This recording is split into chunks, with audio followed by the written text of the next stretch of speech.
नमस्कार मेरे प्यारे विद्यार्थियों, मैं डॉक्टर सुनील पाटीदार, सहायक प्राध्यापक रसायन शास्त्र विषय में। मैं वर्तमान में प्रधानमंत्री college of excellence Shri Neelkantheshwar शासकीय स्नातकोत्तर महाविद्यालय खंडवा में पदस्थ हूँ।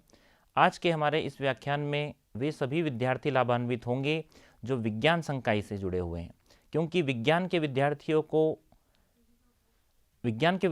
को सिद्धांत के साथ में प्रयोग भी करने होते हैं। जो सिद्धांत आपने विज्ञान की किताबों में पढ़े हैं, उन प्रयोगों को प्रयोगशाला में हमें आजमाना होते हैं एवं उन्हें समझना होते हैं। तो उसी प्रयोगशाला से संबंधित आज का हमारा विषय है hazards in laboratory and laboratory safety, अर्थात प्रयोगशाला में खतरे और प्रयोगशाला सुरक्षा। आज के हम इस व्याख्यान में दो मूल बातों का जिक्र है, जिसमें है पहला है हजार्ड्स और दूसरा है सेफ्टी। इन दोनों बातों पर हम आज जो है वो अध्ययन करने वाले हैं। मेरे प्यारे विद्यार्थियों, आज जो हम आरंभ कर रहे हैं अपने इस व्याख्यान में, उस व्याख्यान का उद्देश्य क्या है, हम इस व्याख्यान को क्यों जो है वो हम पढ़ रहे हैं, क्यों ये इस विषय के बारे में जान रहे हैं, इससे हमें क्या क्या लाभ होंगे, हम क्या क्या इन चीज़ों से सीखेंगे, इसके विषय में हम जो है वो आज देखेंगे सबसे सर्वप्रथम। उसके बाद में हम हजार्ड्स की बात करेंगे, जिसमें इलेक्ट्रिसिटी हजार्ड्स, फायर हजार्ड्स और केमिकल हजार्ड्स के विषय में हम आज अध्ययन करेंगे। इनसे कौन कौन से प्रयोगशाला में खतरे होते हैं एवं किस किस प्रकार के जो है वो हमें सुरक्षा उपकरण का उपयोग इन खतरों से बचने के लिए करना चाहिए। जो सेफ्टी इक्विपमेंट्स हैं वो कौन से हमें उपयोग में लाने चाहिए। साथ ही साथ जो दुर्घटनाएं घटित होती है, एक्सीडेंट्स जो होते हैं, किन्हीं भी जो प्रयोगशाला में एक्सीडेंट होते हैं, उन एक्सीडेंट से हमें किस प्रकार से जो है वो बचना चाहिए, उनमें फर्स्ट एड बॉक्स का किस प्रकार उपयोग किया जाता है, आज इन विषय पर हम चर्चा करेंगे। मुझे विश्वास है मेरे विद्यार्थियों कि आप आज के इस व्याख्यान के बाद में जो प्रयोगशाला में कार्य करने के लिए बुनियादी आवश्यकता होती है, बुनियादी नॉलेज होता है, वो तो आप ज्ञात करेंगे ही करेंगे। साथ ही साथ आप प्रयोगशाला में इलेक्ट्रिसिटी या विद्युत के होने वाले खतरे, गैस से होने वाले खतरे, उसके बारे में भी आप जानकारी हासिल करेंगे। साथ ही साथ केमिकल और फायर हजार्ड्स के विषय में भी आज जो है वो आप इसको परिभाषित करने के लिए सक्षम हो पाएंगे। एवं पर्सनल सेफ्टी अर्थात जो है वो व्यक्तिगत सुरक्षा की आप व्याख्या कर पाएंगे। साथ में आप प्रयोगशाला में होने वाली जो दुर्घटनाएं घटित होती है, उन दुर्घटनाओं को आप प्राथमिक उपचार किस प्रकार से किया जाना चाहिए, उनको आप जो है वो आज जान पाएंगे। मेरे प्यारे विद्यार्थियों, यह जो व्याख्यान है, यह व्याख्यान दो भागों में डिवाइड किया गया है, जिसमें प्रथम भाग में हम अध्ययन करने जा रहे हैं इलेक्ट्रिसिटी हजार्ड्स। दूसरे जो है वो हमारा इस भाग का मूल जो है वो भाग है वो है गैस हजार्ड्स, एवं तीसरा जो भाग है वो है फायर हजार्ड्स। तो प्रथम भाग में हम इन तीन बातों के बारे में जो है वो अध्ययन करेंगे, इलेक्ट्रिसिटी हजार्ड्स, गैस हजार्ड्स एवं फायर हजार्ड्स के बारे में। आइए शुरू करते हैं इलेक्ट्रिसिटी हजार्ड्स इन लेबोरेटरी के संदर्भ में कुछ मूल बातें। प्यारे विद्यार्थियों, हम सभी जानते हैं कि बिना बिजली के कोई कार्य, किसी भी, चाहे हमारा घर हो, चाहे प्रयोगशाला हो या कोई जो है वो कार्यस्थल हो, वहाँ पर हम बिना बिजली के कोई कार्य नहीं कर सकते हैं।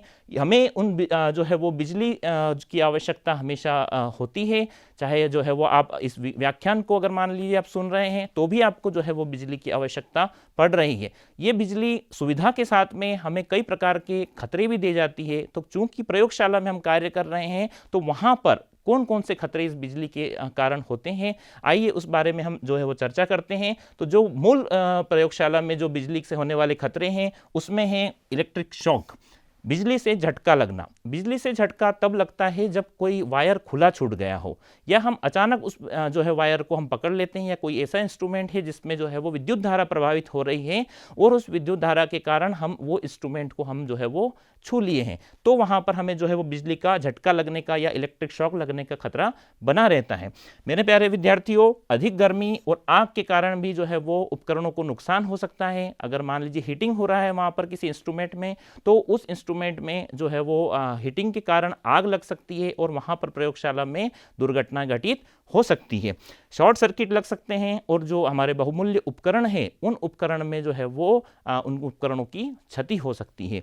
प्रयोगशाला में जो विद्युत दुर्घटनाएं होती हैं, वो मूलतः जो विद्युत सुरक्षा नियम है उन विद्युत सुरक्षा नियमों की बुनियादी बातें जो हैं उनका अगर हम मान लीजिए उपेक्षा करते हैं या उसको नेग्लिजिबल मानते हैं, उन पे ऊपर ध्यान नहीं देते हैं, तो ये विद्युत दुर्घटनाएं संभावित होती है, जिसमें इलेक्ट्रिक शॉक का लगना या कोई दुर्घटना घटित होना।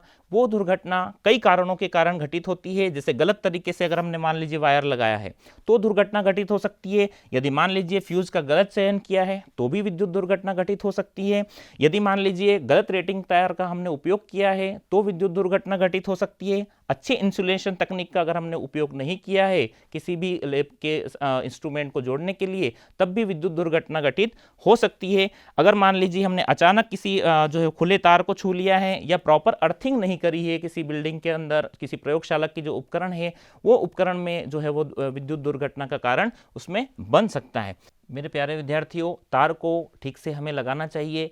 यदि मान लीजिए वहाँ पर वर्ण कोड का हमें इस्तेमाल करना चाहिए, वो वर्ण कोड जो है वो प्रॉपर जो है वो वायरिंग करने के लिए बहुत महत्वपूर्ण होता है।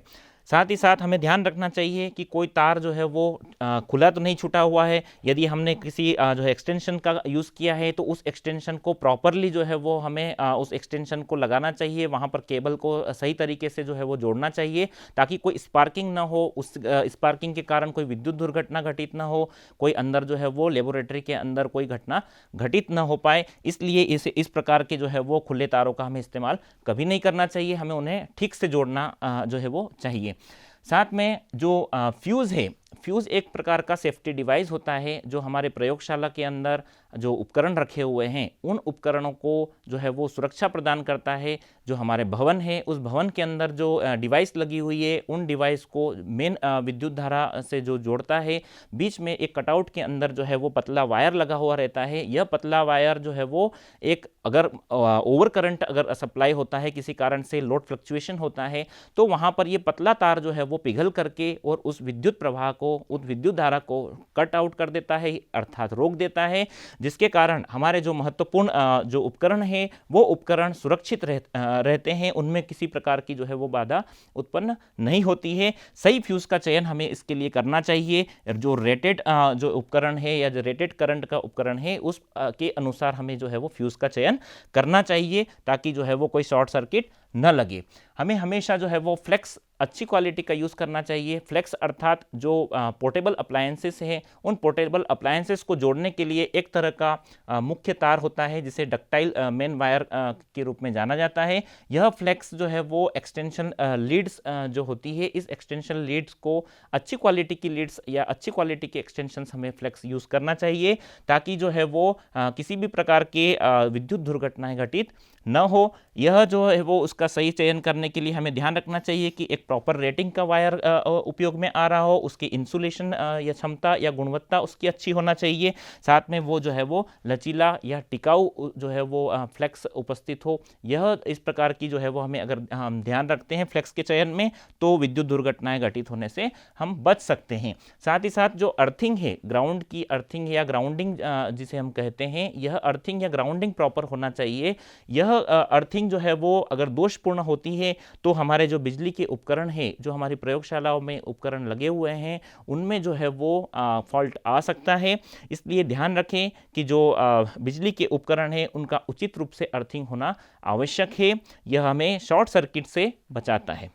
जो सेफ कंडक्ट है, अर्थात हम प्रयोगशाला के अंदर कार्य कर रहे हैं तो प्रयोगशाला में कार्य करते समय हमें विद्युत सप्लाई का हमें विशेष रूप से ध्यान देना चाहिए। किस प्रकार से हमें जो है वो प्रयोगशाला में कार्य करें, उसके लिए सबसे पहले हमें ध्यान रखना चाहिए कि यदि मान लीजिए हम किसी इंस्ट्रूमेंट पर कार्य कर रहे हैं या उसके ऊपर जो है वो हम उसको सुधार रहे हैं या उसके ऊपर हम कार्य कर रहे हैं तो वहाँ की पावर सप्लाई को हमें चेक करना चाहिए। उसके अलावा हमें कभी भी जो है वो गीले हाथ का उपयोग नहीं करना चाहिए। हमारे शूज़ हमेशा सेफ्टी शूज़ का इस्तेमाल करते हुए उन विद्युत उपकरणों को छूना चाहिए। हमेशा ग्लव्स का इस्तेमाल करें ताकि जो है वो हमें जो विद्युत उपकरण जिसमें जो है वो कोई बाधा उत्पन्न हुई है तो उसमें जो है वो हमें करंट नहीं लगे, एवं इंसुलेशन का प्रॉपर आप उपयोग करें। एक बात आप ध्यान रखें कि जब भी किसी व्यक्ति को, यदि मान लीजिए वहाँ पर कोई व्यक्ति विद्युत से आहत हुआ है, अर्थात उसे शॉक लगा है या जो है वो करंट के जो संपर्क में आया है विद्युत के संपर्क में आया है तो उस व्यक्ति को डायरेक्टली नहीं छूना चाहिए। हमेशा ध्यान रखें कि सबसे पहले पावर का प्लग आप जो है वो बंद करें। पावर बटन बंद करने के बाद में उसे किसी विद्युत रोधी या इंसुलेटेड मटेरियल्स के माध्यम से उस व्यक्ति को जो है वो थोड़ा सा हटा करके और उसके बाद में उसके उपचार का जो है वो हमें आरंभ करना चाहिए। इस बातों का हमें जो है वो प्रयोगशाला के अंदर विशेष रूप से ध्यान देना चाहिए। जो गैस हजार्ड्स है, अब हम बात करने जा रहे हैं हमारे प्रयोगशाला में जो गैस हजार्ड्स है। मूलतः जो प्रयोगशालाएं हैं उन प्रयोगशालाओं में कई तरह की गैसेस का इस्तेमाल होता है। स्पेशली जो साइंस लेबोरेटरी है उनमें एलपीजी गैस सिलेंडर का बहुतायत में उपयोग होता है, जिसके माध्यम से हम जो है वो किसी केमिकल्स को या किसी जो सब्सटेंस है उसको गर्म करने के लिए हम उपयोग करते हैं। दूसरी जो गैसेस है जैसे H2S गैस है, उस H2S गैस का उपयोग हमारे जो है वो केमिस्ट्री लेबोरेटरी में अधिकतर H2S गैस का उपयोग किया जाता है।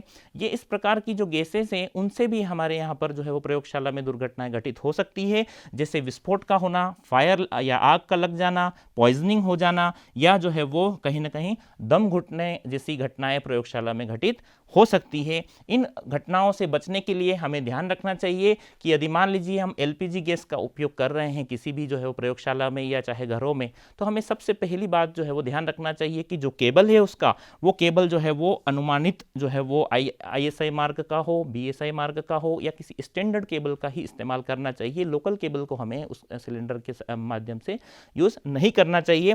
आसपास फायर एक्सटिंग्विशर लगा हुआ हो, इस बात का आप ध्यान रखें। साथ में वेंटिलेटेड जगह पर ही हमें जो है वो सिलेंडर को रखना चाहिए। जो गर्मी के स्रोत है यानी जिससे हीट लगने की या जिससे जो है वो आग लगने की गुंजाइश है, उन स्रोतों को हमेशा उस सिलेंडर से दूर रखें। जो वोलेटाइल सब्सटेंस है उसको डायरेक्टली जो है वो हमें गर्म नहीं करना चाहिए। और बर्नर जब भी हम उपयोग कर लें तो उन बर्नरों को बंद करना चाहिए। सिलेंडर को हमेशा जांच करते रहना चाहिए कि वो सिलेंडर जो लगा हुआ है वो हमारे स्टैंडर्ड के अकॉर्डिंग, जो स्टैंडर्ड बनाए गए हैं नॉर्म्स के अकॉर्डिंग, उस नॉर्म्स को फॉलो करते हुए जो है वो कार्य कर रहा है या नहीं। तो लेबोरेटरी में इन बातों का अगर हम ध्यान रखेंगे तो हमारी एलपीजी या लिक्विड पेट्रोलियम गैस से होने वाली दुर्घटनाओं से हम बच सकते हैं। मेरे प्यारे विद्यार्थियों, प्रयोगशालाओं में जो केमिस्ट्री के एक्सपेरिमेंट्स होते हैं उनमें H2S गैस का उपयोग बहुतायत में होता है।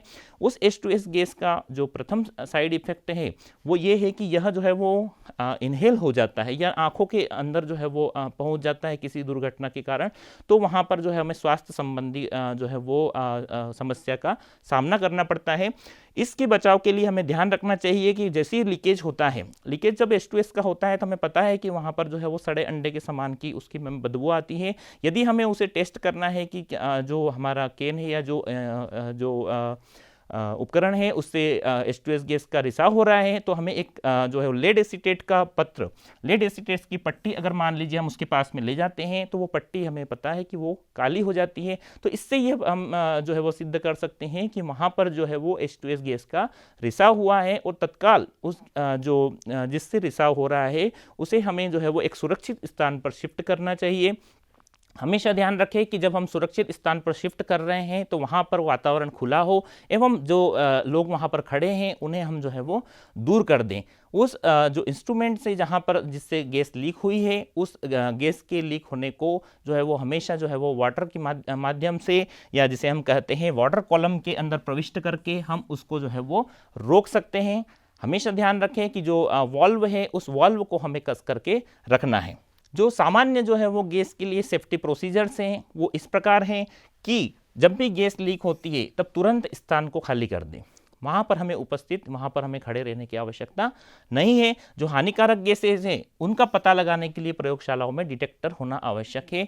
उन डिटेक्टर्स का नियमित परीक्षण होना चाहिए ताकि जो है वो डिटेक्टर चल रहे हैं कि नहीं चल रहे हैं, उनका कैलिब्रेशन होना आवश्यक है। जो गैस हैं उनकी आपात स्थिति से जो है वो हमें निपटने के लिए सभी कर्मचारियों को आवश्यक प्रशिक्षण देना चाहिए। उनकी हो सके तो मॉक ड्रिल कराना चाहिए। ये मॉक ड्रिल हो सकता है हम सप्ताह में कराएं या महीने में करवाएं, लेकिन मॉक ड्रिल के माध्यम से हमें जो आने वाली परिस्थिति है उस परिस्थिति का सामना करने में जो है वो संबल मिलता है, हमें उसे जो है वो निपटने में सहायता होती है। गैस के अगर मान लीजिए के कारण आग लगी हुई है तो हमेशा ध्यान रखें, हमें झाग वाले फायर एक्सटिंग्विशर उसमें यूज़ नहीं करना चाहिए जब भी गैस का लीकेज होता है। ध्यान रखें कि जितने भी गैस लीकेज होते हैं उन गैस लीकेज के का जो प्रबंधन है, यानी गैस को रोकने के लिए कुशल व्यक्ति या जो व्यक्ति एक्सपर्ट हो, उन्हीं के माध्यम से उसका प्रबंधन हमें करवाना चाहिए। फायर हजार्ड्स या प्रयोगशाला में आग से होने वाले खतरे, जो प्रयोगशालाएं हैं उन प्रयोगशालाओं में हो सकता है कि कहीं पर आग लग जाए, तो आग के कारण जो है वो प्रयोगशाला के अंदर जो है वो उपकरणों का जो है वो जनहानि के साथ साथ में जो है वो हमें धन हानि भी हो सकती है। तो इस आग को जो है वो काबू करने के लिए या जो आग लगती है उसका मुख्य कारण क्या है। तो जो आग लगती है किसी भी, चाहे किसी स्थान पर हो, प्रयोगशाला में हो या किसी भी स्थान पर हो, वो मूलभूत 3 कारण से लगती है। उसमें पहला कारण जो होता है वो होता है कि उसमें ईंधन का उपयोग हो। ईंधन कोई भी हो सकता है, चाहे वो लकड़ी हो, तेल हो या कोई भी जो है वो ईंधन का इस्तेमाल उसमें हो सकता है जब आग लगती है। दूसरी मूलभूत बात है उसमें ताप या टेम्परेचर, या हम कहें उसमें ज्वलन जो उसको आरंभ करती है, आग को लगाती है। और तीसरी बात है उस आग को बनाए रखने के लिए, कम्बस्टन या दहन के लिए जो ऑक्सीजन है वह कार्य करती है। यह ऑक्सीजन या ईंधन या ज्वलन तीनों मिलकर के एक ट्रायंगल बनाते हैं जिसे हम फायर ट्रायंगल के नाम से जानते हैं। विद्यार्थियों, जब भी किसी आग को रोकना है तो हमें ध्यान देना चाहिए कि हमें सर्वप्रथम उस फायर ट्रायंगल में से किसी भी तरह से उस फायर ट्रायंगल को हम रोक दें। चाहे हम उसमें से ईंधन को हटा लें, चाहे उसमें से जो है वो ज्वलन को हटा लें, चाहे ऑक्सीजन को अगर संभव हो तो ऑक्सीजन को जो है वो हम कम कर दें, तो ये आग लगने से जो हम इसकी घटनाओं को रोक सकते हैं। हमेशा ही ध्यान रखें, जब भी आग लगती है तब शुरुआती तौर पर जब हमने, अगर मान लीजिए हमने उसे रोक दिया है, तो वो आग बड़ी नहीं होती है। अगर आग बड़ी हो गई तो उसे रोकने में हमें ज़्यादा सामर्थ्य की आवश्यकता होती है। अतः जहाँ भी जिस स्थिति में हम खड़े हैं उस स्थिति में उसी वक्त उसी आग को उसी वक्त जो है वो अगर रोक दिया जाए, शुरुआत में हम उसको कंट्रोल कर लेते हैं, तो वो आग बड़ी नहीं होती है। मेरे प्यारे विद्यार्थियों, अग्नियाँ भी जो है वो कई तरह की होती है। फायर्स, जो फायर है या जो आग है वो आग कई तरह के प्रकार की होती है कि उसमें ईंधन किस प्रकार का जला है। यदि ईंधन कार्बन वाला है, अगर कार्बन युक्त पदार्थ है जिसके जलने के कारण आग लगी है, तो उसे हम क्लासिफाई करेंगे और उसे हम जो है वो ए प्रकार के जो है वो आग के अंदर मानेंगे। यदि जो ज्वलनशील पदार्थ हमारा जो है वो द्रव है और उसके कारण आग उत्पन्न हुई है, तो हम उसे बी प्रकार की जो है वो फायर कहेंगे। यदि ज्वलनशील पदार्थ हमारी गैसेस हैं तो उसे हम जो है वो सी प्रकार का जो है वो फायर कहेंगे। यदि ज्वलनशील जो है वो धातुएं हैं तो हम उसे जो है वो डी प्रकार का जो है वो आग या डी प्रकार की फायर कहेंगे, जैसे सोडियम या पोटेशियम के कारण लगने वाली आग। यदि किसी जो है वो इलेक्ट्रिकल अप्लायंसेस या इक्विपमेंट्स के कारण आग लगती है, तब हम उसे जो है वो ई प्रकार की आग या ई प्रकार के फायर में उसे वर्गीकृत करेंगे। तो इस प्रकार से जो है वो कुल 5 प्रकार में जो है वो फायर को परिभाषित किया जाता है। अब जितनी फायर है, ए प्रकार की, बी प्रकार की, सी प्रकार की, डी या ई प्रकार की आग है, इन आग को बुझाने के लिए भी जो अग्निशमन यंत्र यूज होते हैं, अर्थात जो शामक यूज होते हैं, एक्सटिंग्विशर जो यूज होते हैं, वो भी अलग अलग तरह के होते हैं। जैसे पानी से अगर हम मान लीजिए हमें आग बुझाना है, तो हम पानी के द्वारा केवल ए प्रकार की जो आग है उसी को बुझा सकते हैं। अर्थात जो कार्बन कंटेनिंग पदार्थ से लगी हुई आग है, लकड़ियों पर जो है वो हम केवल पानी के द्वारा केवल लकड़ियों की आग बुझा सकते हैं। किंतु यदि ड्राई CO2 का यूज करते हैं तो हम ए प्रकार की, बी प्रकार की और सी प्रकार की, तीनों प्रकार की आग को बुझा सकते हैं। शुष्क पाउडर का उपयोग जो है वो ए प्रकार की, बी प्रकार की एवं सी प्रकार की आग, ई प्रकार की आग को बुझाने में इस प्रकार के फायर एक्सटिंग्विशर का यूज किया जाता है। जो शुष्क बालू है और साथ ही साथ जो है वो फायर कवर है, ये सभी प्रकार की आग को बुझाने में कारगर होते हैं। हमेशा ध्यान रहे बच्चों कि जब भी अग्निशमन यंत्रों का उपयोग किया जाता है तो यह छोटी आग के लिए किया जाता है। बड़ी आग जब फैल जाती है तब हम वहां पर अग्निशमन यंत्र का उपयोग नहीं करते हैं। मेरे प्यारे विद्यार्थियों, किस प्रकार से इस अग्निशमन यंत्र या फायर एक्सटिंग्विशर को चलाया जाता है? तो फायर एक्सटिंग्विशर को चलाने के लिए एक मेथड का नाम है जिसको हम कहते हैं पास, PASS। पास का आशय है पुल द पिन, यानी जो हमारा फायर एक्सटिंग्विशर है उस फायर एक्सटिंग्विशर पर जो लगी हुई पिन है, इस पिन को सबसे पहले निकालें। सेकंड जो है वो हमारा है aim at the base of fire. जो आग लग रही है, जहां से अग्नि उत्पन्न हुई है, उस आग पर फायर को जो है वो हमें जो है वो एम करना है, या उस आग पर जो है वो जहां पर अग्नि उत्पन्न हुई है उसके ऊपर निशाना लगाना है। तीसरे जो बात है वो है स्क्वीज द लीवर, हमें लीवर को दबाना है, और उसके बाद में जो है वो sweep from side to side, हमें उसको जो है वो चलाते हुए वो संपूर्ण आग जो उत्पन्न हुई है उसे हमें नष्ट करना है। इस प्रकार से फायर एक्सटिंग्विशर का अगर हम उपयोग करते हैं तो जो अग्नि उत्पन्न हुई है या जो आग उत्पन्न हुई है उसे हम जो है वो वहीं पर रोक सकते हैं। तो मेरे प्यारे विद्यार्थियों, हमने सीखा कि जो है वो किस प्रकार से जो है वो फायर एक्सटिंग्विशर का यूज करते हैं। अब आज हम देखने जा रहे हैं आगे की प्रयोगशाला में आग से बचाव के उपाय कौन कौन से हैं। प्रयोगशाला में आग से बचाव के लिए जो नॉर्मल जो रूल्स हैं वो है ज्वलनशील पदार्थ को गर्मी से दूर रखें, रासायनिक पदार्थों को सही तरीके से हमें हैंडल करना चाहिए, साथ ही साथ फ्यूम हुड या एग्जॉस्ट फैन का यूज करना चाहिए। अगर मान लीजिए कहीं पर जो है वो धुआं निकल रहा है तो वहां पर हम जो है वो फ्यूम हुड का उपयोग कर सकते हैं। आग को बुझाने के लिए हमें सुरक्षा कर्मियों को ट्रेनिंग देना चाहिए। साथ ही साथ जो है वो जो आपात स्थिति है उनसे उनके नंबर या जो घटनाएं हैं जो घटित होती है, जो जिनके लिए जो है वो साइन बोर्ड यूज होते हैं, वो एक पब्लिक एरिया में हो, ताकि उनके नंबर का इस्तेमाल या जो साइन बोर्ड से उनका इस्तेमाल आसानी से लोग कर सकें। नियमित अभ्यास और प्रशिक्षण से ही आग को काबू में लाया जा सकता है, इसलिए सभी को इस विषय में प्रशिक्षण हमें प्रदान करना चाहिए। अगर आग लगी हो तो पहला कार्य हमें क्या करना चाहिए? सबसे पहले हमें जो है वो अलार्म को बजाना चाहिए। जहां पर हमारा फायर अलार्म लगा हुआ है उसे आप बजाएं। हो सके तो आप जो है वो उसी वक्त जो है वो फायर ब्रिगेड को जो है वो कॉल करें और वो फायर ब्रिगेड को बुलाने के लिए आप रिक्वेस्ट करें। अगर मान लीजिए वहां पर आग लगी है किसी बिल्डिंग के अंदर, तो कोशिश करें कि आप जो है वो जो रास्ता है, एग्जिट मार्ग है या जो निर्गम के लिए दरवाजा है, उसके माध्यम से आप सभी लोगों को सेफली बाहर ले जाएं। यदि वहां पर जो है वो बिल्डिंग के अंदर आग लगती है तो हमेशा ध्यान रखें लोगों को वहां पर इकट्ठा नहीं होने देना चाहिए। तीसरी बात जो है वो महत्वपूर्ण जो आखिरी बात है वो यह है कि हमें बिल्डिंग में तब तक नहीं लौटना है जब तक कि कोई व्यक्ति यह न बता दे, जो अथोराइज्ड पर्सन है, कि यहाँ पर आग जो है वो बुझ चुकी है। तो इन जो फायर एक्शंस का हमें इस्तेमाल करना चाहिए जिससे जनहानि एवं धन हानि दोनों को जो है वो हम बचा सकते हैं।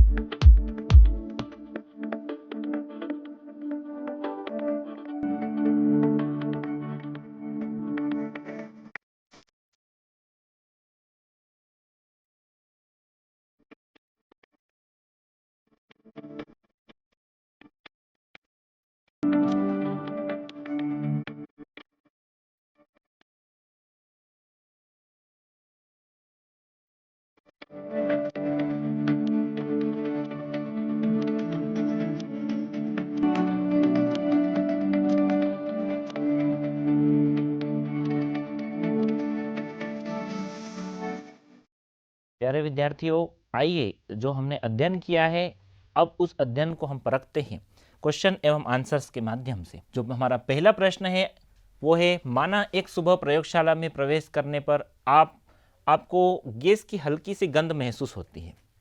अगर आप प्रयोगशाला में जाते हैं और वहाँ पर आपको हल्की सी गंध महसूस होती है तो आप क्या करेंगे? पहला ऑप्शन है उसकी अनदेखी करेंगे, सभी खिड़कियों को खोल देंगे, या अपने दोस्तों को बुलाएंगे, या फिर उपरोक्त सभी। मेरे प्यारे विद्यार्थियों, यहाँ पर जो सही आंसर है वो है सभी खिड़कियों को खोल देंगे। अर्थात हमें जब भी गैस का लीकेज पता चलता है तो हमें सबसे पहले उसके प्रॉपर वेंटिलेशन की जो है वो वेंटिलेशन का जो है वो हमें ध्यान रखना चाहिए।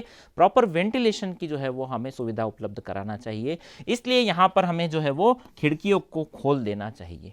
हमारा दूसरा प्रश्न है, शुष्क चूर्ण या ड्राई पाउडर का उपयोग किस प्रकार की आग को बुझाने में किया जाता है? हमने पिछली स्लाइड्स में पढ़ा है कि जो आग है वो उनकी प्रकृति अलग अलग प्रकार की होती है। तो यहाँ पर प्रश्न जो पूछा गया है वो है शुष्क पाउडर या ड्राई पाउडर का उपयोग किस प्रकार की आग को बुझाने में किया जाता है। तो यहाँ पर पहला जो ऑप्शन है वो है केवल ए प्रकार की आग, दूसरा है जो है वो केवल बी प्रकार की आग, तीसरा जो ऑप्शन है वो है ए, बी एवं सी प्रकार की आग, चौथा जो ऑप्शन है वो है उपरोक्त में से कोई नहीं। मुझे लगता होगा कि बच्चों आपको इसका आंसर पता है। इसका जो आंसर है वो है ए, बी एवं सी प्रकार की आग। जी हाँ दोस्तों, जो ए प्रकार की, बी प्रकार की या सी प्रकार की आग है उसे हम ड्राई पाउडर या शुष्क चूर्ण के माध्यम से उसे बुझा सकते हैं। तीसरा जो प्रश्न है वो है फायर एक्सटिंग्विशर के उपयोग हेतु किस विधि का उपयोग हमें करना चाहिए।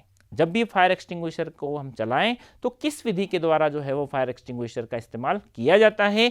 जो पहला ऑप्शन यहाँ दिया हुआ है वो है बेस, दूसरा जो है वो दिया है पास, तीसरा जो है वो क्लास एवं चौथा जो दिया हुआ ऑप्शन है वो है उपरोक्त में सभी।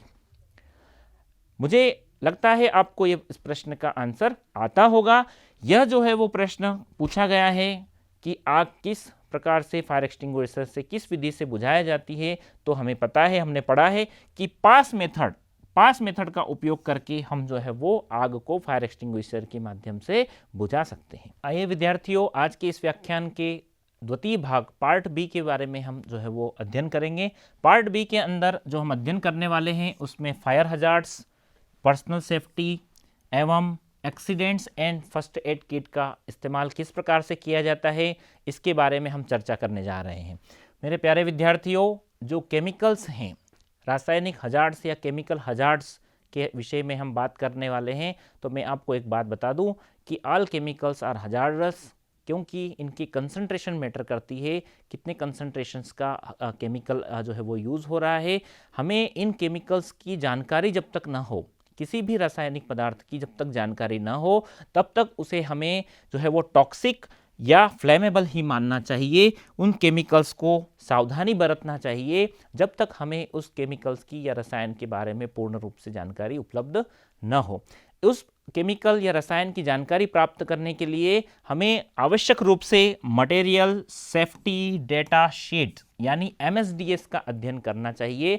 यह मटेरियल सेफ्टी जो डेटा शीट है, यह मटेरियल सेफ्टी डेटा शीट एक इस प्रकार की सेफ्टी डेटा शीट होती है जिसमें मटेरियल्स की या स्पेसिफिक पदार्थ की पूरी जो है वो जानकारी उसमें उपलब्ध होती है कि किस तरह का यह पदार्थ है, फ्लेमेबल है, हजार्डस है या किस तरह का हजार्ड उसमें कैटेगरी है। जो MSDS डेटा शीट है, उस MSDS डेटा शीट में हजार्ड्स के लेवल जो है वो उसमें इंगित होते हैं। जिस तरह की यहाँ पर हेल्थ हजार्ड्स के अंदर 0 से लेकर के 4 तक जो है वो हजार्ड लेवल इंगित है। अगर 0 है इट मीन्स यहाँ पर नॉर्मल मटेरियल है, जो हेल्थ हजार्ड्स के लिए जो है वो नहीं है। फर्स्ट अगर मान लीजिए दिया हुआ है तो यहाँ पर स्लाइटली हजार्डस मटेरियल है। इसी प्रकार से फायर हजार्ड्स, इनस्टेबिलिटी हजार्ड्स एवं स्पेसिफिक हजार्ड्स के बारे में इस MSDS डेटा शीट के अंदर उस केमिकल की संपूर्ण जानकारी होती है। अर्थात हम कह सकते हैं कि यह MSDS डेटा शीट एक प्रकार से रसायनों की कुंडली होती है, जिसमें हम पूरी जानकारी इस केमिकल की जो इस्तेमाल हो रहा है, जो लेबोरेटरी में हम उपयोग करने वाले हैं, उस केमिकल की संपूर्ण जानकारी हम प्राप्त कर सकते हैं। विद्यार्थियों, जो हमारे सिंबल्स हैं जिसे हम जो है वो GHS स्पेक्ट्रोग्राम के नाम से जानते हैं, हजार्डस सिंबल जिसे हम कहते हैं, ये hazardous symbol globally harmonised system of classification and labelling of chemicals के नाम से अर्थात GHS के नाम से जाने जाते हैं। ये हजार्डस सिंबल्स जो व्यक्ति हैं जो केमिकल्स का इस्तेमाल कर रहे हैं या जो प्रयोगशाला में कार्य कर रहे हो या जो है वो उस केमिकल को हैंडल कर रहे हैं, उन्हें सुरक्षित रूप से उपयोग करने हेतु संकेत उपलब्ध कराता है। ये संकेत 2 तरह के होते हैं। ये लेबोरेटरी के इक्विपमेंट्स लेबोरेटरी के जो है वो केमिकल्स के लिए भी हो सकते हैं एवं ट्रांसपोर्ट करने के लिए जो केमिकल्स होते हैं उनके लिए भी संकेत अलग प्रकार के होते हैं। तो आइए इन संकेत को हम जानें। जो पहला संकेत है वो है विस्फोट या एक्सप्लोजिव का संकेत। यह विस्फोट या एक्सप्लोजिव का संकेत इंगित करता है कि यह मटेरियल जो है वो विस्फोटक पदार्थ है। अर्थात हो सकता है वहाँ पर बारूद हो, क्लोराइड मिक्सचर हो, नाइट्रेटिक मिक्सचर हो, उसका जो पदार्थ है वह पदार्थ जो है वो एक्सप्लोजिव पदार्थ को इंगित करने वाला यह पिक्टोग्राम्स होता है। जो दूसरा हमारा पिक्टोग्राम्स है, यह पिक्टोग्राम गैस को इंगित करता है, अर्थात यहाँ पर कार्बन डाइऑक्साइड, नाइट्रोजन या इस प्रकार की जो गैसेस होती है उन गैस को इंगित करता हुआ यह पिक्टोग्राम है, जिससे यह पता चलता है कि इस कंटेनर के अंदर जो है वो गैस भरी हुई है। इस पदार्थ के ये जो पदार्थ है यह कौन सा है, गैसियस प्रकार का पदार्थ है। तीसरा जो पिक्टोग्राम है वह ज्वलनशील पदार्थ को इंगित करता है। जो फ्लेमेबल जो मटेरियल्स हैं, जैसे पेट्रोल हुआ, डीजल हुआ, या जो है वो अल्कोहल हुआ, नेफ्ता हुआ, हेक्सेन हुआ, ये सभी जो है वो फ्लेमेबल मटेरियल्स होते हैं, उसको इंगित करता हुआ यह ज्वलनशील का सिंबल या फ्लेमेबल का सिंबल उन पदार्थ पर लगाया जाता है, ताकि जो है वो सुरक्षित रूप से उपयोग उन केमिकल्स का किया जा सके। हजार्डस सिंबल्स में जो अगला सिंबल्स है वो ऑक्सीकारक प्रकृति का सिंबल्स हैं, जिसमें जो केमिकल्स हैं वो इंगित करते हैं कि ये केमिकल ऑक्सीडाइजिंग नेचर के हैं। उसमें हो सकते हैं कि पेरोक्साइड्स रखे हुए हो, तो वो सिंबल जो है वो हमें इंगित करता है कि यह किस प्रकार का केमिकल है। यह पेरोक्साइड या ऑक्सीकारक प्रकार की, ऑक्सीकारक नेचर का या ऑक्सीकारक प्रकृति का जो है वो पदार्थ उस लेबल जो है वो इंगित करता है। जो दूसरा हमारा पिक्टोग्राम्स है, जो सिंबल्स हैं, वो विषैले या संक्रामक यानी इन्फेक्शियस सब्सटेंस या पॉइजनस सब्सटेंस को इंगित करता हुआ सिंबल है, जिसमें यह जो है वो पता चलता है कि यह जो है वो पॉइजनस प्रकृति का नेचर को रखता हुआ जो है वो केमिकल इसमें अंदर कंटेनर के अंदर रखा हुआ है। जो कीटनाशक है या टेट्राइथिल लेड है, उनके ऊपर सामान्यतः इस तरह का सिंबल लगा हुआ रहता है। अगला जो पिक्टोग्राम है हजार्डस सिंबल्स का पिक्टोग्राम में जो पिक्टोग्राम दिखाया जा रहा है वो है संक्षारक पदार्थ का पिक्टोग्राम या कोरोजिव सब्सटेंस को इंगित करता हुआ, यानी इस कंटेनर के अंदर जहाँ पर ये लगा हुआ रहेगा सिंबल, यह इंगित करेगा कि इसमें जो है वो कोरोजिव नेचर के केमिकल सब्सटेंस रखे हुए हैं, जैसे HCl हुआ हो, H2SO4 हुआ हो, या सोडियम हाइड्रोक्साइड प्रकार के जो केमिकल्स हैं उनके ऊपर प्रायः जो है वो इस प्रकार का सिंबल हजार्ड सिंबल लगा हुआ रहता है। अगले जो हजार्ड सिंबल्स में है वो इस प्रकार का है कि एक्वेटिक जो है वो टॉक्सिसिटी को इंगित करता हुआ हजार्ड का सिंबल है, जिनमें जलीय विषाक्तता जिसे हम कहते हैं, जो कि इन्वायरमेंट के लिए हार्मफुल होते हैं। यह जो दूसरा पिक्टोग्राम्स आप यहाँ जो देख रहे हैं, यह पिक्टोग्राम हेल्थ हजार्ड्स या स्वास्थ्य के खतरों को इंगित करता है कि यहाँ पर जो है वो स्वास्थ्य संबंधी खतरे इन केमिकल से, इन रसायन से हो सकते हैं। हो सकता है कार्सिनोजेनिसिटी उत्पन्न हो सकती है, हो सकता है अस्थमा हो जाए। तो इस तरह के पदार्थों को उपयोग करते समय हमें जो है वो इनके सिंबल्स को आवश्यक रूप से देखना चाहिए। जो लास्ट सिंबल मैं आपको यहाँ दिखा रहा हूँ वो चेतावनी का सिंबल से है, यानी ये हजार्डस तो है लेकिन कम हजार्डस है। इनका इस्तेमाल करते हुए हमें थोड़ा सा सावधानी बरतना चाहिए। इस प्रकार का सिंबल यहाँ पर जो है वो पिक्टोग्राम के माध्यम से सभी केमिकल्स के ऊपर लगा हुआ रहता है, जिससे हमें जो है वो उनको पहचानने में आसानी होती है। अब ध्यान रखिए, जब प्रयोगशाला में हम कार्य कर रहे हैं तो प्रयोगशाला में कार्य करते समय या अगर हम कोई रिएक्शन लगा रहे हैं, कोई केमिकल रिएक्शन कर रहे हैं, उसमें अगर मान लीजिए कोई हानिकारक गैसेस जो है वो इवोपरेट हो रही है, हानिकारक गैस निकल रही है, तो उस हानिकारक गैस का जो है वो नेचर को देखते हुए हमें यहाँ पर एक इंस्ट्रूमेंट जो है वो उपलब्ध होता है लेबोरेटरी के अंदर, उसका इस्तेमाल करना चाहिए, जिसको हम कहते हैं फ्यूम हुड या कप बोर्ड।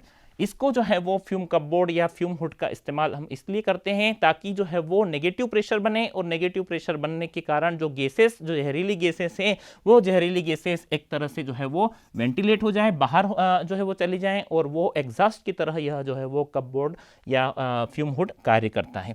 तो इससे जो है वो गैसेस के रिसाव से हमें सुरक्षा मिलती है। ध्यान रहे जो भी केमिकल्स हैं उनकी प्रॉपर लेबलिंग और पैकेजिंग होना चाहिए। अगर वो केमिकल्स पे जो लेबल्स हैं उन लेबल में जो SDS के अकॉर्डिंग जो है वो विस्तृत वर्णन उस केमिकल्स का उसके ऊपर लिखा हुआ है, तो हम उसे जो है वो केमिकल्स को जान सकते हैं कि यह केमिकल किस प्रकृति का है। जैसे उसके पदार्थ का नाम हो, उसके ऊपर खतरा चिन्ह या लगा हुआ हो, या उस पर जो है वो सुरक्षा वाक्यांश लगा हुआ हो, निर्माता का नाम यानी वो उसका एड्रेस, ये सब सारी चीज़ें जो है वो उस केमिकल्स के ऊपर लगी रहती है, जिससे हमें complete information about the chemicals जो है वो पता चलता है। पैकेजिंग अच्छी होना चाहिए। कभी भी जो केमिकल्स हैं उन केमिकल से अगर हम हैंडल करते हैं उस बॉटल्स को, तो उसमें जो है वो लीकेजिंग नहीं होना चाहिए। प्रॉपर जो है वो अगर मान लीजिए बार बार हम उस केमिकल्स का यूज़ कर रहे हैं तो उसमें बंद करने में जो है वो उसकी बोतल्स में कोई खराबी ना आ जाए, इस प्रकार के जो है वो वहाँ पर जो केमिकल्स हैं उनका हमें जो है वो बोतल का उपयोग करना चाहिए। यहाँ पर देखिए जो अभी हमने पढ़े हैं पिक्टोग्राम्स, वो पिक्टोग्राम्स यहाँ पर जो है वो सोडियम हाइड्रोक्साइड के केस में सोडियम हाइड्रोक्साइड जो पेलेट्स हैं उसमें कोरोजिव प्रकार का जो है वो पिक्टोग्राम यहाँ पर दर्शाया जा रहा है। तो मेरे प्यारे विद्यार्थियों, हमने जो है वो अभी तक यह देखा कि प्रयोगशाला के अंदर हजार्ड्स किस प्रकार के हैं, जो हजार्ड्स हैं उन हजार्ड्स का हमें किस प्रकार से जो है वो निपटान करना चाहिए। तो ये जो हजार्ड्स हैं उन हजार्ड्स को बचने के लिए हमें व्यक्तिगत सुरक्षा जो है वो उपकरण या हम कहें उसे पर्सनल सेफ्टी जो है वो उसका हमें जो है वो पालन करना चाहिए। जो पर्सनल सेफ्टी इक्विपमेंट्स हैं उन इस इक्विपमेंट का अगर हम इस्तेमाल करते हैं तो प्रयोगशालाओं के अंदर जो दुर्घटनाएं घटित होती है, जो दुर्घटनाएं संभावित होती है, उन घटनाओं से हम जो है वो बच सकते हैं। याद रहे दोस्तों, हमारी लापरवाही के कारण ही दुर्घटनाएं घटित होती है। अगर हम मान लीजिए किसी प्रयोगशाला में कार्य कर रहे हैं तो वह दुर्घटना न केवल हमारे लिए वरन हमारा व्यवहार जो है वो दूसरे लोगों के लिए भी जो है वो दुर्घटना का कारण बन सकता है और जिसमें जो है वो जान की हानि भी हो सकती है। इसलिए प्रयोगशाला में हमें सतर्कता बरतना चाहिए और पर्सनल प्रोटेक्टिव इक्विपमेंट्स का उपयोग हमें हमेशा करना चाहिए। पर्सनल प्रोटेक्टिव इक्विपमेंट्स में जो पहला इक्विपमेंट्स मैं आपको बताने जा रहा हूं वो हमारी आंखों के लिए है। हम सभी जानते हैं कि आंखें अमूल्य हैं। आंखों की रक्षा करना हमारा प्रथम कर्तव्य रहता है। इस आंखों की रक्षा करने के लिए हमें ग्लासेस का इस्तेमाल करें, गूगल्स का इस्तेमाल करें या फिर जो है वो फेस शील्ड का इस्तेमाल हम कर सकते हैं। यदि हम ग्लासेस का इस्तेमाल करते हैं तो वहाँ पर हम मैकेनिकल हजार्ड से बच सकते हैं। प्यारे विद्यार्थियों, यदि हम गूगल्स का इस्तेमाल करते हैं तो वहाँ पर जो है वो हमें गूगल्स से लिक्विड हजार्ड्स की जो है वो सुरक्षा हम उससे कर सकते हैं। यदि हम फेस शील्ड का इस्तेमाल करते हैं तो जो डेंजरस हजार्ड्स हैं उन हजार्ड से हमारी आंखों को बचा सकते हैं। यदि हम हाथ की सुरक्षा करना चाहते हैं तो हमारे हाथों की सुरक्षा करने के लिए कई प्रकार के लेबोरेटरी में ग्लव्स उपलब्ध होते हैं। उन ग्लव्स का इस्तेमाल हमें करना चाहिए। जिस प्रकार की अगर सामान्य तरीके से हम कोई केमिकल को ट्रांसफ़र कर रहे हैं या हम जो है वो कोई सैंपल कलेक्ट कर रहे हैं तो हमें हमेशा ध्यान रखना चाहिए कि थिन नाइट्राइल जो है वो प्रकार के ग्लव्स या दस्ताने का हम उपयोग कर सकते हैं। यदि कोई केमिकल ऐसा है जो कि एसिड है या बेस है या कोरोजिव केमिकल्स हैं तो उसके लिए हम जो है वो थिक नाइट्राइल प्रकार की ग्लव्स का इस्तेमाल करें। जो मोटे प्रकृति का जो है वो ग्लव्स है उसका इस्तेमाल करके हम जो है वो अपने हाथों को बचा सकते हैं। यदि हम कोई ऐसा पदार्थ उपयोग में ला रहे हैं जिससे जो है वो हमें हाथ में जलने में जो है वो समस्या हो सकती है या हमारे हाथ में जो है वो जलन उत्पन्न हो सकती है तो उस प्रकार की नेचर के जो कार्य कर रहे हैं हम उन कार्यों को करने के लिए हमें हमेशा जो है वो सिलिकॉन प्रकार के या जो दस्ताने उपयोग कर रहे हैं उसको सिलिकॉन नेचर के हीट रेजिस्टेंस दस्ताने हमें उपयोग में लाने चाहिए। यदि हम कोई ठंडी प्रकृति के सामान को संभाल रहे हैं या वस्तुओं को जो है वो हैंडल कर रहे हैं तब हमें जो है वो क्रायोजन ग्लव्स का इस्तेमाल करना चाहिए, जो कि लास्ट में मैंने यहाँ पर जो है वो आपको बताया हुआ है। लिक्विड नाइट्रोजन और हीलियम प्रकार के जो केमिकल्स हैं उनके इस्तेमाल में प्रायः क्रायोजन प्रकार के ग्लव्स का इस्तेमाल किया जाता है। तो ध्यान रहे जब भी आपको किसी सामान का जो है वो इस्तेमाल कर रहे हैं तो हमें हमेशा दस्ताने पहन करके कार्य करना चाहिए। पर्सनल प्रोटेक्टिव इक्विपमेंट्स में अगर मान लीजिए हमारे जो है वो पैरों की सुरक्षा करनी है तो हमें हमेशा जो है वो जूते पहन करके ही कार्य लेबोरेटरी के अंदर करना चाहिए। ध्यान रखना चाहिए कभी भी हम जो है वो स्लीपर्स, सैंडल्स या फिर जो है वो नंगे पैरों से जो है वो प्रयोगशाला के अंदर कार्य नहीं करेंगे। अन्यथा जो है वो कोई अगर मान लीजिए दुर्घटना घटित हो जाती है, किसी कारणवश कोई केमिकल हमारे पैरों पर गिर जाता है तो वह जीवन भर के लिए जो है वो नुकसानदेह हो सकता है और हमारे जो है वो उसमें पैरों को नुकसान उत्पन्न हो सकता है।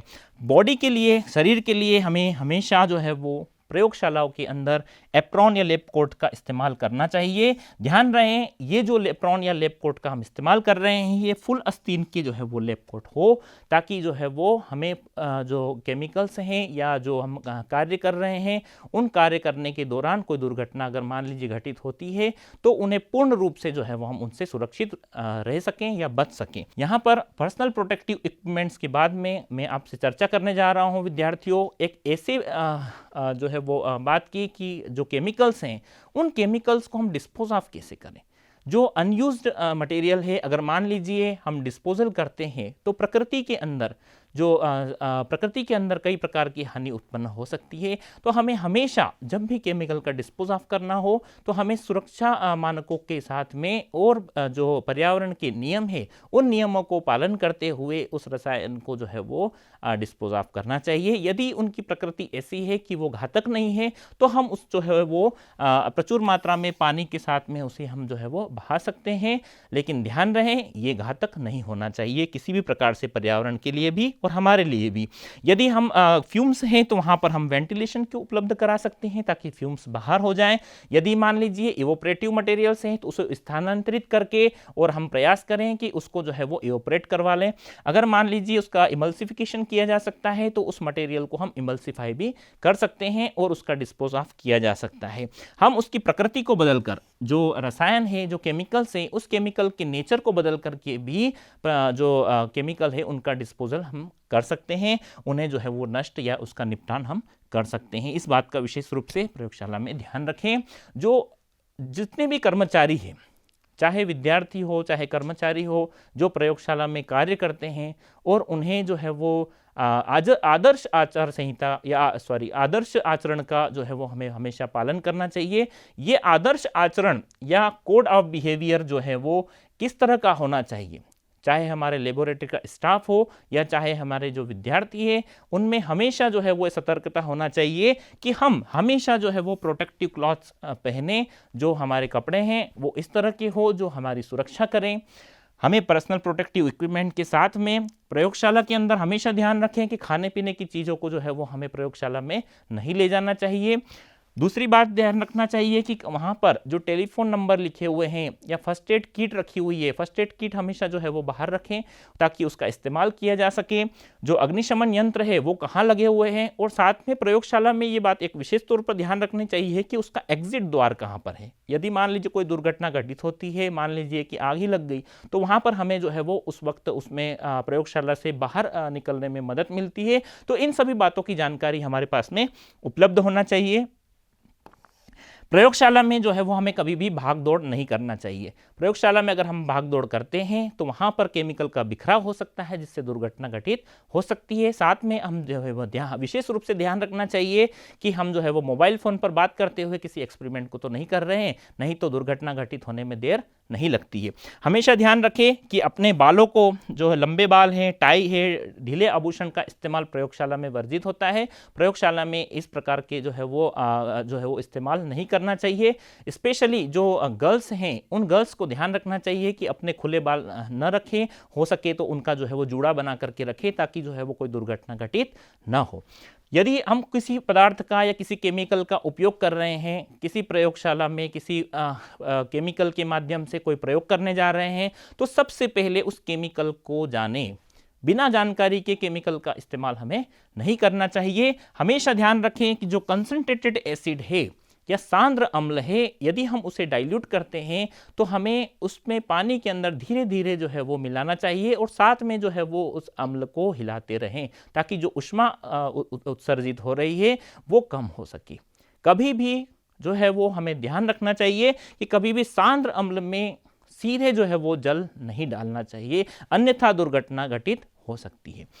प्यारे विद्यार्थियों, इस बात का विशेष रूप से ध्यान रखें कि जब भी हम किसी केमिकल को पिपेट आउट कर रहे हैं, किसी केमिकल को निकाल रहे हैं, तो हमें जो है वो जो बल्ब है, सुरक्षा बल्ब है, सेफ्टी बल्ब है, उसका इस्तेमाल करते हुए पिपेट को जो है वो यूज़ करना चाहिए ताकि जो है वो कोई दुर्घटना घटित न हो। हमेशा ध्यान रखें कि जो बेहद विषैले पदार्थ हैं उनका इस्तेमाल अगर हम कर रहे हैं तो वो फ्यूम हुड के अंदर जो है वो उसका इस्तेमाल करें, ताकि जो विषैली गैसेस हैं वो बाहर जो है वो चली जाएं।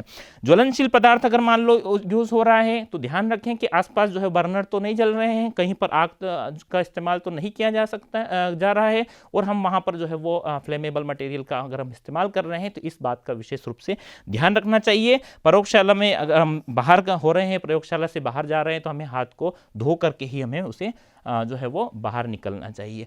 प्रयोगशाला खोलने के निर्देश ये बेसिकली जो है वो उन विद्यार्थियों के लिए हैं जो रिसर्च का कार्य कर रहे हैं, शोध का कार्य कर रहे हैं। साथ ही साथ जो विद्यार्थी प्रयोगशाला में समय पर पहुंचते हैं और वो वहां पर जाकर के प्रयोग करना आरंभ करते हैं, तो विशेष तौर पर उन विद्यार्थियों एवं वहां पर जो कार्यरत कर्मचारियों हैं उन्हें ध्यान रखना चाहिए कि जब भी हम प्रयोगशाला को खोलें तो सबसे पहले जो है वो प्रॉपर वेंटिलेशन स्थापित करें।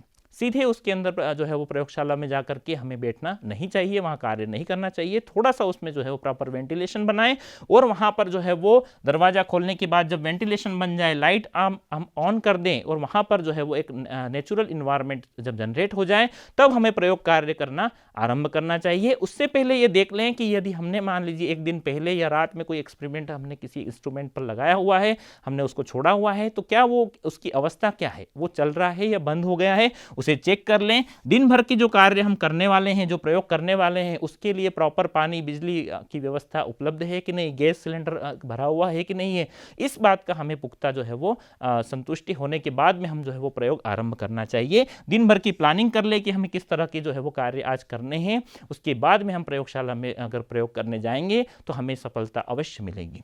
विद्यार्थियों, जब भी अगर मान लीजिए हमें लेबोरेटरी को बंद करना है और लेबोरेटरी को बंद करके हम कार्य करके जा रहे हैं, तो वहां पर जो व्यवस्था है उस व्यवस्था को कायम हमें वापस से करना होता है। बुनसर बर्नर या कोई प्रकार के जो उपकरण हमने उपयोग किए हैं उनको हमें जो है वो बंद कर देना चाहिए। अगर मान लीजिए कहीं पर हमने केमिकल खोला है तो उस केमिकल को जो है वो वापस से बंद करके अपने स्थान पर रख देना चाहिए। कोई उपकरण है, कोई प्रयोगशाला के उपकरण हमने यूज किए हैं तो उन उपकरणों को वापस उसी स्थान पर, यथोचित स्थान पर रख देना चाहिए, ताकि जो है वो कल हमें जो है वो उपकरण को उसी स्थिति में हमें वापस प्राप्त हो जाए।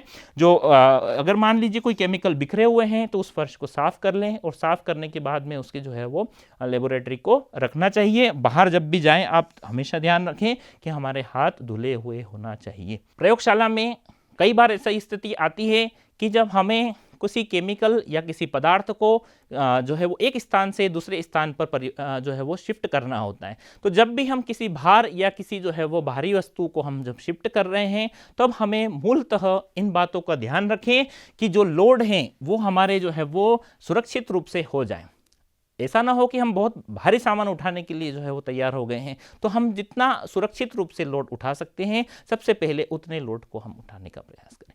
यदि मान लीजिए उपकरण का हमें उपयोग करना है तो हमें उसका जो है वो उपयोग करना चाहिए। अगर भारी सामग्री है, भारी वस्तु है, तो उसका जो है वो उपकरणों का उपयोग करते हुए हमें उसे शिफ्ट करना चाहिए। सही पोस्चर, सही में जो है वो सुरक्षित रूप से जो है वो कार्य करने के लिए जरूरी है। तो आप सही मुद्रा बना करके रखें और जो है वो उनको जो सामग्री है उनको सामग्री को सही तरीके से पकड़ेंगे तो उनको जो है वो शिफ्ट करने में आसानी होगी। इसी प्रकार से जो मार्ग है, हम जहां से हम रास्ते से होकर के जा रहे हैं उस मार्ग को आप पहले सामान को हटा लें, फिर उसके बाद में भारी सामग्रियों को वहां पर एक जगह से दूसरी जगह पर स्थानांतरित करें। एक्सीडेंट एंड फर्स्ट एड की हम अगर बात करें तो दुर्घटनाएं जो है वो कहीं भी घटित हो सकती है। वो सभी लापरवाही जो दुर्घटनाओं में घटित हो रही है उनके कई कारण होते हैं। दुर्घटनाएं जो घटित होती है वो प्रयोगशाला में अक्सर हो जाती है, लेकिन उन दुर्घटनाओं से हमें जो है वो तत्काल जो है वो हमें उन दुर्घटनाओं से जो है वो बचने के लिए ध्यान रखना चाहिए, एवं जो व्यक्ति को दुर्घटना घटित हुई है उसका प्राथमिक उपचार करना चाहिए। जब हम प्राथमिक उपचार करते हैं तो मेरे प्यारे विद्यार्थियों, हो सकता है कि उस व्यक्ति की जान भी बच जाए। इसलिए प्राथमिक उपचार किस प्रकार से किए जाते हैं ये हमें जो है वो आज जानना बहुत जरूरी है। जब भी हमारे चाहे प्रयोगशाला में हो या किसी कार्यस्थल पर हो कोई छोटी दुर्घटना घटित हो रही है तो हमें उन दुर्घटनाओं के सूक्ष्म जो है वो तैयार करना चाहिए, उसका रिकॉर्ड रखना चाहिए, ताकि भविष्य में उन दुर्घटनाओं से बचने के लिए हमें जो है वो प्लानिंग करने में मदद मिलती है। जो हमारे फर्स्ट एड हैं या प्राथमिक उपचार के लिए जो साधन है उनको हमेशा खुले स्थान पर रखें ताकि सबके अप्रोच में रहें। यह जो फर्स्ट एड हैं वो घायल व्यक्ति की हालत को खराब होने से बचाता है और साथ ही साथ उसको स्वास्थ्य लाभ भी प्रदान करता है। जीवन को बनाए रखने के लिए भी यह जो है वो फर्स्ट एड किट बहुमूल्य है। जब हमें कोई दुर्घटना घटित होती है तो उस समय यह फर्स्ट एड किट किसी जीवन को बचाने के लिए उपयोगी सिद्ध होती है। मेरे प्यारे विद्यार्थियों, प्राथमिक उपचार की कार्यवाही करने में कुछ क्रम हमें ध्यान रखना चाहिए। जब भी कोई घटना घटित होती है तो सर्वप्रथम आप क्या करें कि उस घायल व्यक्ति को उस स्थान से हटा दें, पर ध्यान रहे कि उस हटाने के दौरान हमें कोई दुर्घटना में जो है वो न घटित हो जाए, यानी हम जो है वो सुरक्षित हैं। जैसे इलेक्ट्रिसिटी को अगर मान लीजिए किसी को शॉक लगा है तो उस वक्त पावर सप्लाई को बंद करने के बाद ही उस व्यक्ति को हटाना चाहिए, जैसा मैंने पिछले भाग में आपको बताया था। व्यक्ति जो घायल है, अगर मान लीजिए उसमें श्वसन प्रणाली बंद हो गई है, सांस लेना बंद हो गया है, तो उसे तत्काल जो है वो कृत्रिम श्वसन देना चाहिए। यदि हृदयघात हुआ है, हार्ट अटैक हुआ है, तो उसे जो है वो सीपीआर टेक्नोलॉजी के माध्यम से, सीपीआर तकनीक के माध्यम से जो कुशल व्यक्ति हैं वे जो है वो हृदय आघात को बचा सकते हैं। यदि अत्यधिक खून जो है वो बह रहा है तो तत्काल हमें ध्यान रखना चाहिए कि रक्त का जो स्त्राव हो रहा है उस स्थान को बंद कर दे, क्योंकि ब्लीडिंग अगर हो गई है, शरीर के अंदर से खून बाहर जा रहा है, तो व्यक्ति के जो है वो दुर्घटना घटित होने के बाद में उसकी जो है वो रिकवरी जो है वो होने में काफ़ी समय लग सकता है।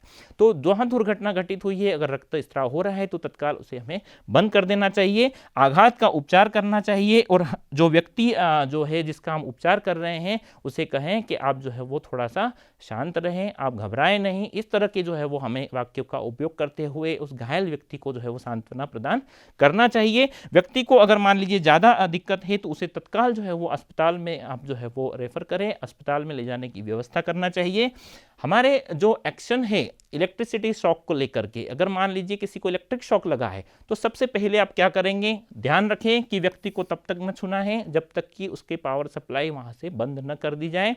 यह सुनिश्चित कर ले, उसके बाद में ही उस व्यक्ति को इंसुलेटिंग मटेरियल्स या फिर जो है वो किसी ऐसे पदार्थ से जो है वो उसे धक्का देना चाहिए या हटाना चाहिए उस करंट से, जिससे कि हमें जो है वो कोई विद्युत की दुर्घटना घटित न हो। साथ ही साथ हमें अगर मान लीजिए वो श्वसन लेने में, सांस लेने में जो है वो उसमें दिक्कत आ रही है तो हमें ध्यान रखना चाहिए कि हमें कृत्रिम श्वसन दिया जाना चाहिए, या हृदय आघात हुआ है, हार्ट अटैक हुआ तो उसे सीपीआर जो है वो दिया जाना तत्काल आवश्यक है। यदि कोई अंग जल गया है तो उसे फर्स्ट एड किट के माध्यम से तत्काल उसको जो है वो उपचार करना चाहिए। यदि स्थिति गंभीर है तो हमें तत्काल जो है वो उस व्यक्ति को एम्बुलेंस के माध्यम से हमें उसे तत्काल डॉक्टर के पास में रेफर करना चाहिए। यदि प्रयोगशाला में अनकॉन्शियसनेस हो जाती है, कई बार जो है वो विद्यार्थी कार्य करते हुए भी वहाँ पर जो है वो बेहोश हो जाते हैं या मूर्छित हो जाते हैं, तो उस समय जो है वो हमें सबसे पहला कार्य करना चाहिए कि उस व्यक्ति को उस पॉल्यूटेड इन्वायरमेंट से हटा करके कहीं ऐसे स्थान पर ले जाएं जहाँ पर शुद्ध हवा उपलब्ध हो।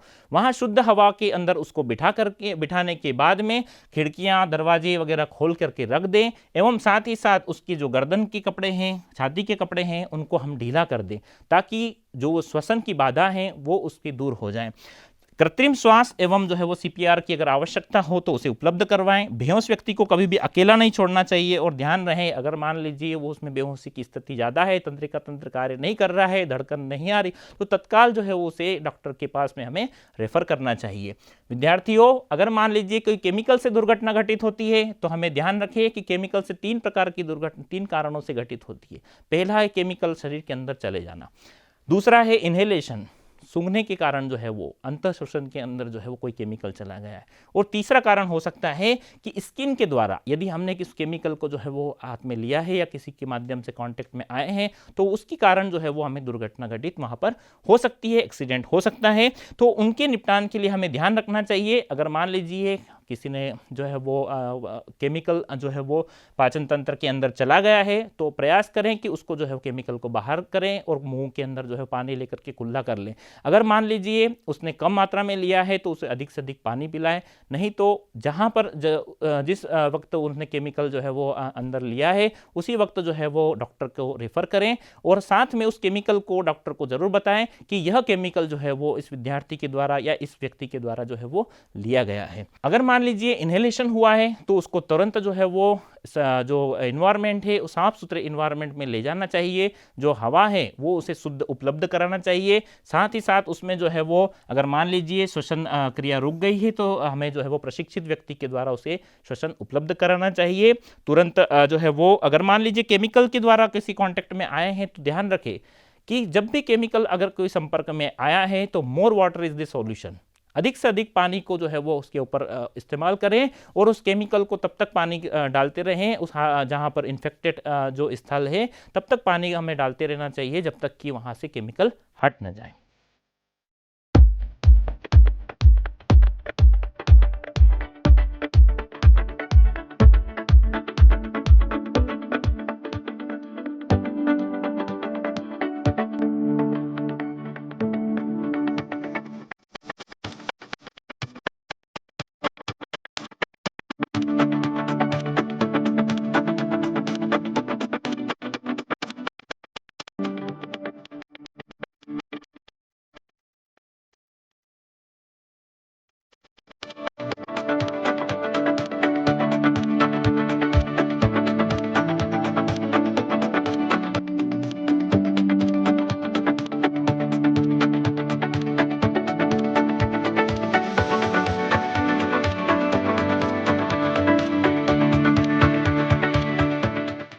आइए विद्यार्थियों, अब हम क्वेश्चन आंसर के माध्यम से हमने जो अध्ययन किया है उसके बारे में जांचें। पहला हमारा जो प्रश्न है भाग द्वितीय से रिलेटेड वो यह है कि प्रयोगशाला में हमें पहनना चाहिए, हमें क्या पहनना चाहिए प्रयोगशाला में? केवल टी शर्ट पहनना चाहिए, एप्रॉन पहनना चाहिए, जूते, या फिर बी एवं सी?